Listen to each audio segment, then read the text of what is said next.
Et après les partis politiques et les institutions, c'est le tour de la société civile de rencontrer les membres de la Sénat pour échanger sur la présidentielle du 11 avril 2021. Compte rendu.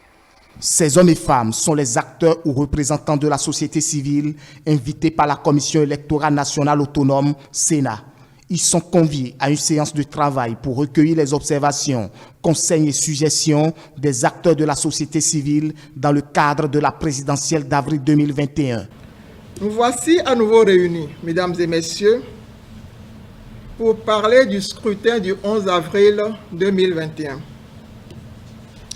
Cette rencontre participe de la volonté de la Sénat de partager avec vous ce qu'elle fait, à quel niveau d'exécution de son calendrier elle se trouve et quelles contributions nous attendons de vous.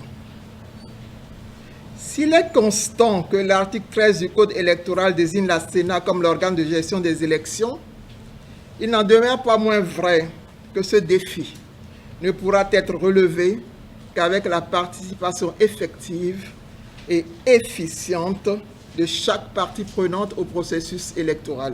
La publication du calendrier électoral le 11 janvier 2021 amorce la mise en œuvre de l'ensemble des activités devant nous conduire au scrutin du 11 avril 2021. Il est par conséquent important pour nous de repréciser les termes de notre tacite collaboration en rappelant les rôles et responsabilités de chaque partie prenante et pourquoi pas de solliciter vos contributions pour améliorer ce que nous faisons. Ne dit-on pas habituellement que lorsque l'on est à la fenêtre, on ne se voit pas passer dans la rue? Le rôle de la société civile pour contribuer à la réussite du scrutin, les différentes mesures prises par l'institution en charge de l'organisation des élections pour préserver la paix sont entre autres les points abordés. L'autre sujet qui a suscité débat reste le principe du parrainage sous anonymat après des échanges houleux entre commissaires de la Sénat et acteurs de la société civile. Les membres de la Commission électorale nationale autonome clarifient.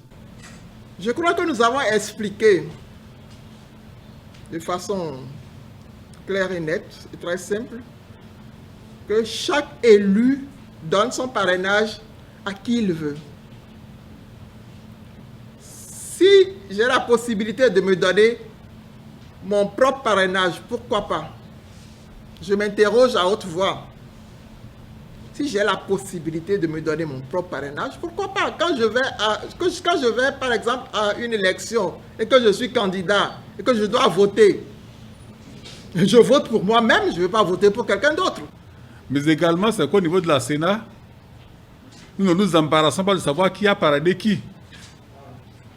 Nous avons des formulaires qu'on a remis aux parrains potentiels. Notre responsabilité se limite à voir si le papier qui est joint, le formulaire qui est joint au dossier du duo est conforme au papier que la Sénat a remis aux parrains potentiels. Puisque nous l'avions dit et répété, c'est une pièce du dossier. Et la Sénat ne se préoccupe pas de savoir qui a signé la pièce et à qui elle est destinée. La Sénat se contente de compter le nombre de pièces. Un point, c'est tout. Faut-il le préciser, le calendrier électoral est élaboré sur une durée de 5 mois allant de janvier à mai 2021.